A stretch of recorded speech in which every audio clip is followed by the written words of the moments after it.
श्रीमद् भगवद गीता एकमात्र ऐसा ग्रंथ है जो मनुष्य को जीने का सही तरीका बताती है। कहा जाता है कि जिस घर में भगवद गीता का पाठ हर रोज पढ़ा जाता है या सुना जाता है, उस घर में भगवान श्री कृष्ण स्वयं आते रहते हैं। श्रीमद् भगवद गीता में भगवान श्री कृष्ण कहते हैं कि हे अर्जुन, मैं सभी प्राणियों के हृदय में स्थित सबकी आत्मा हूँ। संपूर्ण प्राणियों का आदि, मध्य और अंत भी मैं ही हूँ। मैं ग्रहों में सूर्य हूँ, वेदों में सामवेद हूँ, देवों में इंद्र हूँ, इंद्रियों में मन हूँ, मैं ब्रह्मा हूँ, मैं विष्णु हूँ, मैं ही महेश हूँ। जलाशयों में मैं समुद्र हूँ, पर्वतों में मैं हिमालय हूँ। इस संपूर्ण संसार में तुम जो कुछ भी देख पाते हो वह सब मैं ही हूँ, श्री कृष्ण कहते हैं। यह संसार मेरी माया है, यह संसार मुझसे ही उत्पन्न हुआ है। मैं ही इसका पालन पोषण करता हूँ और मैं ही इस सृष्टि का विनाश भी करता हूँ। मैं भूत, वर्तमान और भविष्य के सभी प्राणियों को जानता हूँ, लेकिन वास्तविकता में मुझे कोई नहीं जानता, श्री कृष्ण कहते हैं। जिस प्रकार प्रकाश की ज्योति अंधकार में चमकती है, ठीक उसी प्रकार सत्य भी चमकता है। इसलिए मनुष्य को हमेशा सत्य की राह पर चलना चाहिए। मृत्यु एक अटल सत्य है जिसे कभी बदला नहीं जा सकता है। इस संसार का जब से निर्माण हुआ है तब से जन्म मृत्यु का चक्र चलता आ रहा है। कोई मनुष्य चाहे लाख चीजें जान ले, चाहे वह पूरे जगत को जान ले, लेकिन अगर वह स्वयं को नहीं जानता तो वह अज्ञानी है। अगर कोई आपको ठुकरा दे तो बुरा मत मानो, क्योंकि वे वास्तव में आपकी कीमत नहीं जानते। जो रिश्ता हमें रुला दे उससे गहरा कोई रिश्ता नहीं होता, और जो रिश्ता हमें रोता हुआ छोड़ दे उससे कमजोर कोई रिश्ता नहीं। हमेशा शांत रहो, इससे आप अपने जीवन में खुद को बहुत मजबूत पाएंगे, क्योंकि लोहा ठंडा होने पर ही मजबूत होता है, पर गर्म होने पर उसे किसी भी आकार में ढाला जा सकता है। किसी विपत्ति के समय आपको यह 7 गुण बचाएंगे: आपका ज्ञान, आपकी विनम्रता, आपकी बुद्धि, आपके भीतर का साहस, आपके अच्छे कर्म, सच बोलने की आदत और ईश्वर में विश्वास। आत्मा हमेशा जानती है कि सही क्या है और गलत क्या है, लेकिन मनुष्य के सामने चुनौती तो मन को समझने की होती है। मुश्किल समय में व्यक्ति अकेला हो जाता है, लेकिन मुश्किलों की वजह से वही व्यक्ति मजबूत हो जाता है। जो आपको सम्मान दे उसी को सम्मान दीजिए।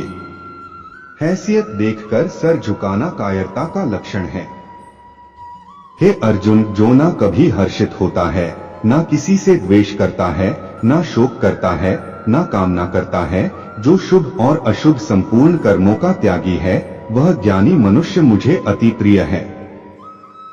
मुझे पाने के 3 तरीके हैं: ध्यान योग, ज्ञान योग और कर्म योग। और इन सब में कर्म योग सबसे प्रधान है। जिस प्रकार मनुष्य अपने पुराने वस्त्रों का त्याग कर नए वस्त्र धारण करता है, ठीक उसी प्रकार आत्मा पुराने शरीर को त्याग कर नए शरीर को धारण करती है। यही प्रकृति का नियम है। इस सत्य को स्वीकार करके भय मुक्त होकर आज में जीना चाहिए। किसी पर विश्वास करना हो तो उसकी बातों पर नहीं, उनकी हरकतों पर ध्यान दो। गुस्से के समय थोड़ा रुक जाने से और गलती के समय थोड़ा झुक जाने से जीवन और भी आसान हो जाती है। भगवान श्री कृष्ण कहते हैं, जो मनुष्य मुझे जान लेता है उसके लिए इस संसार में और कुछ भी जानना शेष नहीं रहता। ऐसा मनुष्य जन्म मरण के बंधनों से मुक्त हो जाता है। जो मनुष्य भगवत गीता को पढ़कर उस पर अमल करता है, उसके सारे दुष्कर्म का प्रभाव समाप्त हो जाता है। जो भाग्य में है वह भाग कर आएगा, और जो भाग्य में नहीं है वह आकर भी भाग जाएगा। जैसे हवा के झोंके नाव को भटका देते हैं, वैसे ही मनुष्य की इच्छाएं बुद्धि को भटका देती हैं। एक समझदार व्यक्ति वही है जो दूसरों को देखकर उनकी विशेषताओं से सीखता है, उनसे तुलना या ईर्ष्या नहीं करता। शस्त्र केवल शरीर को घायल कर सकते हैं, किंतु शब्द आत्मा को भी घायल कर देते हैं। जो मनुष्य अपने को परमात्मा से अलग नहीं समझता है और ना ही इस शरीर से अपना कोई संबंध मानता है, वह सदा के लिए जन्म मरण से मुक्ति पा लेता है। खुश रहना है तो जिंदगी के फैसले अपनी परिस्थितियों को देख कर ले। दुनिया को देखकर जो फैसले लेते हैं वे हमेशा दुखी रहते हैं।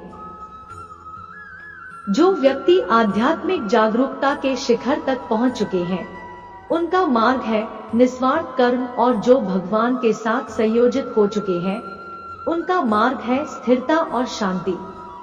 मानव कल्याण ही भगवत गीता का प्रमुख उद्देश्य है, इसलिए मनुष्य को अपने कर्तव्यों का पालन करते समय मानव कल्याण को प्राथमिकता देनी चाहिए। श्री कृष्ण कहते हैं, जो तुम्हारा साथ देता है तुम उसका साथ दो, जो तुम्हें धोखा देता है तुम उसे त्याग दो। जिस जगह आपका सम्मान नहीं हो वहां पर कभी जाना नहीं चाहिए, वरना लोग आपको कमजोर और मूर्ख समझेंगे। जहां बारिश ना हो वहां फसल खराब हो जाती है, और जहां संस्कार ना हो वहां नस्ल खराब हो जाती है। जो लोग यह कहते हैं कि मेरे पास समय नहीं है, असल में उनके पास समय तो है, लेकिन उनके खास रिश्तों की गिनती में आपका नाम ही नहीं है। हे अर्जुन, वह जो वास्तविकता में मेरे उत्कृष्ट जन्म और मेरी गतिविधियों को समझता है, वह शरीर त्यागने के बाद पुनः जन्म नहीं लेता और मेरे परम धाम को प्राप्त होता है। वह व्यक्ति जो सभी इच्छाएं त्याग देता है और मैं और मेरा की लालसा और भावनाओं से मुक्त हो जाता है, उसे अपार शांति की प्राप्ति होती है। जिस मनुष्य के अंदर ज्ञान की कमी होती है और ईश्वर में श्रद्धा नहीं होती, वह मनुष्य जीवन में कभी भी आनंद और सफलता को प्राप्त नहीं कर पाता। ईश्वर ने हमें जो कुछ भी दिया है वही हमारे लिए पर्याप्त है, और यही एक अटल सत्य भी है। संयम, सदाचार, स्नेह एवं सेवा, यह गुण सत्संग के बिना नहीं आते। ईश्वर से की गई प्रार्थना से इंसान की स्थिति या तकदीर बदले या ना बदले, पर उस प्रार्थना से इंसान के चरित्र में जरूर बदलाव आता है। बात इतनी मधुर रखो कि कभी वापस भी लेनी पड़े तो स्वयं आपको कड़वी ना लगे। खुद में थोड़ा स्वाभिमान होना जरूरी है, वरना लोग आपको वहां भी दबाने की कोशिश करेंगे जहां आपका अधिकार है। कोई एक महापुरुष आत्मा को आश्चर्य की भांति देखता है, वैसा ही दूसरा कोई महापुरुष ही इसके तत्व का आश्चर्य की भांति वर्णन करता है, तथा दूसरा कोई अधिकारी पुरुष ही इसे आश्चर्य के भांति सुनता है, और कोई तो सुनकर भी इसको नहीं जानता। श्री भगवान कहते हैं, दुख सुख को समान समझने वाले जिस धीर पुरुष को ये इंद्रिय और विषयों के सहयोग व्याकुल नहीं करते, वह मोक्ष के योग्य होता है। जब तक तुम अपने आप से नहीं हार जाओ, तब तक दुनिया की कोई ताकत तुम्हें हरा नहीं सकती। कमजोर तुम नहीं, तुम्हारा वक्त है, और वक्त सबका बदलता है। तुम बस अपना कर्म करते रहो। जिसने कभी संकट नहीं देखा उसे अपनी ताकत का कभी एहसास नहीं होगा। जो दूसरों की तकलीफों को समझते हैं, जिनमें दया है, जो दिल के अच्छे हैं, उन्हें दोबारा जन्म नहीं लेना पड़ता है। किसी को कुछ देकर घमंड मत करो, क्या पता तू दे रहा है या पिछले जन्म का कर्ज चुका रहा है। घमंडी मनुष्य का वंश, वैभव और प्रतिष्ठा तीनों ही चले जाते हैं। विश्वास ना हो तो रावण, कौरव और कंस को देख लो। चुप रहने से बड़ा कोई जवाब नहीं, और माफ करने से बड़ी कोई सजा नहीं। जिस मनुष्य के पास सब्र की ताकत है, उस मनुष्य की ताकत का कोई मुकाबला नहीं कर सकता। हमारी व्यर्थ की चिंता और मन का भय एक ऐसा रोग होता है जिससे हमारी आत्मीय शक्ति बिखर जाती है। मनुष्य को जीवन की चुनौतियों से भागना नहीं चाहिए, और न ही भाग्य और ईश्वर की इच्छा जैसे बहनों का प्रयोग करना चाहिए। यज्ञ से बचे हुए अन्न को खाने वाले श्रेष्ठ पुरुष सब पापों से मुक्त हो जाते हैं, और जो पापी लोग अपना शरीर पोषण करने के लिए ही अन्न पकाते हैं, वे तो पाप को ही खाते हैं। अर्थात जो लोग ईश्वर को याद किए बिना अपने जिंदा रहने में ही लगे रहते हैं, उन्हें चोर समझना चाहिए, क्योंकि परमात्मा से बड़ा हम पर कोई नहीं होता। खुशी आजादी पर निर्भर होती है और आजादी इस बात पर निर्भर होती है कि आप कितने साहसी हैं। विश्वास के बगैर इस दुनिया में कोई रिश्ता ज्यादा देर तक कायम नहीं रह सकता। यदि किसी भूल के कारण कल का दिन दुख में बीता है तो उसे याद करके आज का दिन व्यर्थ ना करें। बहुत से ऐसे लोग हैं जो कर्म करते हुए ही परम सिद्धि को प्राप्त हुए थे। जनक इत्यादि ज्ञानी जन भी आसक्ति रहित कर्म द्वारा ही परम सिद्धि को प्राप्त हुए थे। इसलिए मनुष्य को हमेशा अच्छे कर्म करना चाहिए और फल की अभिलाषा से दूर रहना चाहिए। हे अर्जुन, मेरा इन तीनों लोकों में ना तो कुछ कर्तव्य है और ना ही मुझे कोई वस्तु प्राप्त करने योग्य है, फिर भी मैं कर्म करते हुए अपने कर्तव्य का निर्वाह करता हूँ।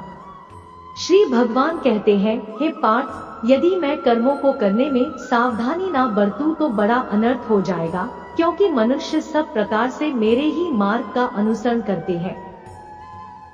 इस दुनिया में हारे हुए इंसान की और तकलीफ में पड़े हुए इंसान की कोई मदद नहीं करता, और अगर कोई इंसान थोड़ा सा सफल हो जाए तो उससे कोई खुश नहीं होता।